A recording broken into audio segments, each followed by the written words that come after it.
Derrière ces trois photographies de notre région se cache un paysage singulier, une activité économique et des acteurs qui y sont rattachés.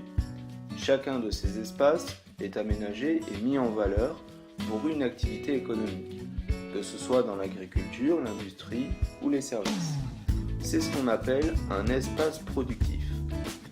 Les espaces productifs sont les piliers de l'économie française. Nous allons étudier leur fonctionnement et voir comment ils s'intègrent à différentes échelles du territoire.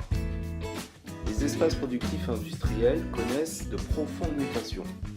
Initialement, on expliquait leur localisation par la présence de matières premières ou d'une main-d'œuvre spécifique. Aujourd'hui, les principaux éléments qui expliquent l'installation et le développement des activités industrielles sont la métropolisation, la littoralisation, l'accessibilité et une logique de compétences avec une main-d'œuvre très qualifiée et un environnement qui doit être attractif et où il fait bon vivre. Ainsi, l'industrie s'est développée dans les aires urbaines autour des hautes technologies. Les hautes technologies sont les industries de pointe dans les domaines de l'information et de la communication, de l'aérospatiale ou des biotechnologies. Une ville qui est spécialisée dans les activités de haute technologie, comme Toulouse, est appelée technopôle. Elle est constituée d'un technopôle. Un technopôle est un parc d'activités qui associe des entreprises de haute technologie et des activités de recherche. C'est le cas du site Aéroconstellation de Toulouse-Blagnac, où Airbus emploie plus de 90 000 personnes, notamment sur toute la France. Le dernier Airbus a d'ailleurs été assemblé en 2013.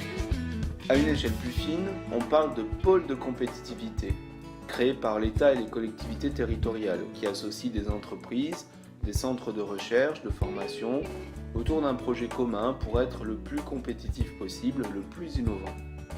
Par exemple, en Bourgogne, le pôle de compétitivité Pôle nucléaire Bourgogne regroupe des acteurs privés et publics présents sur 2 départements et s'appuie sur l'École internationale du nucléaire, centre de formation continue de haut niveau pour les cadres et les dirigeants. Par la firme transnationale Areva, il s'agit d'un pôle intégré dans la mondialisation. Aujourd'hui, l'Île-de-France demeure la première région industrielle, mais les régions de vieille tradition industrielle, l'Est, le Nord, et les zones industrialo-portuaires sont aujourd'hui en reconversion. Ces espaces se traduisent dans le paysage par des friches industrielles, des anciennes usines laissées à l'abandon ou réhabilitées. Face aux difficultés actuelles des secteurs traditionnels, à la concurrence internationale et aux délocalisations, les espaces industriels sont au cœur des préoccupations des politiques actuelles.